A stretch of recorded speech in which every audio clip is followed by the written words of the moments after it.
আমি চিন্তা করি একটা, আমার সাথে ঘটে যায় অন্য কিছু। আমি বুঝি না আমার সাথে কি এটা হয় না আপনাদের সাথেও এরকম হয়, আমাকে একটু জানাবেন তো। তো আসসালামু আলাইকুম দর্শক, সবাই কেমন আছেন? আশা করি যে যেখানে আছেন আল্লাহর রহমতে ভালোই আছেন।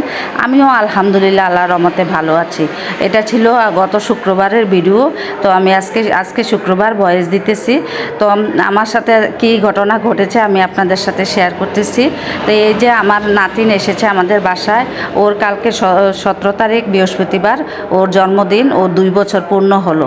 তো আমার মেয়ে বলল কি, বুধবারে বলল যে আম্মু ওর যখন জন্মদিন তোমাদেরকে নিয়ে আমি রেস্টুরেন্টে যাব, রেস্টুরেন্টে খাওয়াবো। তো বুধবার তো সারাদিন আমরা এটাই চিন্তা করেছি যে হ্যাঁ বৃহস্পতিবারে রাত্রে আমরা রেস্টুরেন্টে যাব, খাবো। কিন্তু দেখেন আল্লাহর কি ইশারা, আল্লাহ কখন কাকে কোথায় নিয়ে যাবে কেউ বলতে পারে না। তারপর বৃহস্পতিবার সকালে ঘুম থেকে উঠে শুনলাম কি ওর জ্যাঠা শ্বশুর মারা গেছে। তো জ্যাঠা শ্বশুররা চিটাং থাকে, তো ওনাকে গ্রামের বাড়িতে এনে মাটি দেওয়া হবে। তো আমার মেয়ে শ্বশুর শাশুড়িরা তো গ্রামেই থাকে, তো এই জন্য তো ওনাকে গ্রামে যেহেতু আনবে তাহলে ওনাকে তো গিয়ে দেখতে হয়। তো এই জন্য আমরা সবাই গেলাম, আমার বড় মেয়ে, আমি, আমার হাজব্যান্ড, আমরা সবাই কালকে গেলাম, গিয়ে দেখে আসলাম। দেখে তারপরে বাসায় এসেছি। তো তারপরে হলো কি, গত সপ্তাহে আমার মেয়ে বলল যে আম্মু আমার মেয়ের যখন জন্মদিন ছোটোখাটো একটু আয়োজন করব, আমার কিছু বান্ধবীকে দাওয়াত দিব। তো আমি বললাম আচ্ছা দাও। তো ও বললো যে এই যে আজকে শুক্রবার, আজকে শুক্রবারের জন্য ওদেরকে দাওয়াত দিব। তো ওদেরকে দাওয়াতও দেওয়া হলো, ওরাও বললো যে আসবে। তারপরে ওরা বলল কি মানে এই সামনের সপ্তাহ ও বললো যে মানে গত সপ্তাহ এই মানে সব মঙ্গলবারে ওরা বলল যে ওরা কেউ অসুস্থ, ওরা ব্যস্ত, এই জন্য আসতে পারবে না। তো এই জন্য এটাও ক্যান্সেল করা হলো। তো এই যে দেখেন দুইবার দুইটা জিনিস যে পরিকল্পনা করলাম, চিন্তা করলাম, কিন্তু কোনো কিছুই হলো না। এই যে আমরা অনেক কিছুই চিন্তা করি, আসলে আমাদের চিন্তা কোনো কিছুই হবে না। আল্লাহ আমাদের জন্য যা চিন্তা করে রেখেছেন, আল্লাহ আমাদের জন্য যেটা সঠিক এইটাই ঠিক আল্লাহই করেন। তারপরে এখন রেস্টুরেন্টে যেতে পারে নাই, আমার ছেলে তো অনেক মনে কষ্ট।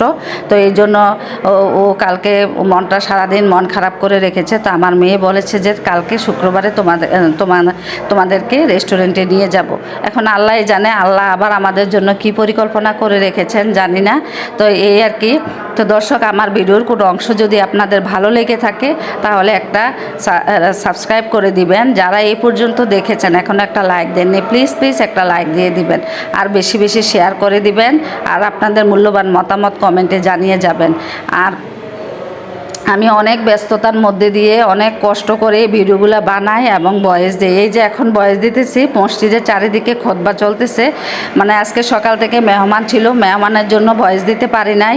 এখন যাও ভয়েস দিতে এসেছি। তো এখন চারিদিকে খুতবা চলতেছে, জানি না আমার কথাগুলো আপনাদের কতটুকু আপনাদের কাছে পৌঁছাবে। তারপরও এখন ভয়েস দিতে হচ্ছে, কারণ ঘরে আরও মেহমান আছে। তো ওরা নামাজ পড়ে আসলে ওদেরকে খাওয়া দিতে হবে।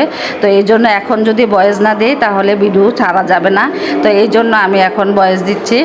তো আর কি বলবো আপনাদের সাথে। আর আমার ভিডিওর কোনো অংশ যদি ভুল ত্রুটি হয়ে থাকে, কথায় যদি কোনো ভুল ত্রুটি হয়ে থাকে, সবাই ক্ষমা সুন্দর দৃষ্টিতে দেখবেন।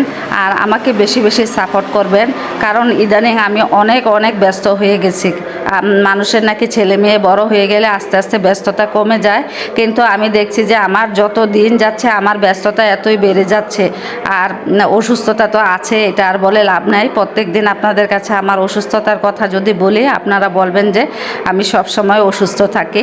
তো এই আর কি। আর আপনারা আমার জন্য দোয়া করবেন, আর শত ব্যস্ততার মধ্যেও যেন আমি ভিডিওগুলো ছাড়তে পারি আপনাদের সাথে। আমার এই ভিডিওর অংশগুলো, আমার জীবনের কিছু কথা, এগুলো আমি আপনাদের সাথে শেয়ার করতে পারি। তো এটা গত সপ্তাহের ভিডিও ছিল। তো গত সপ্তাহে আমি সবজি দিয়ে খিচুড়ি রান্না করেছিলাম, আর মাংস ভুনা করেছিলাম, মাংসকে ছেঁচে তারপর আলু দিয়ে মাংস করেছিলাম। তো আজকে এখানে রাখছি। আল্লাহ হাফেজ।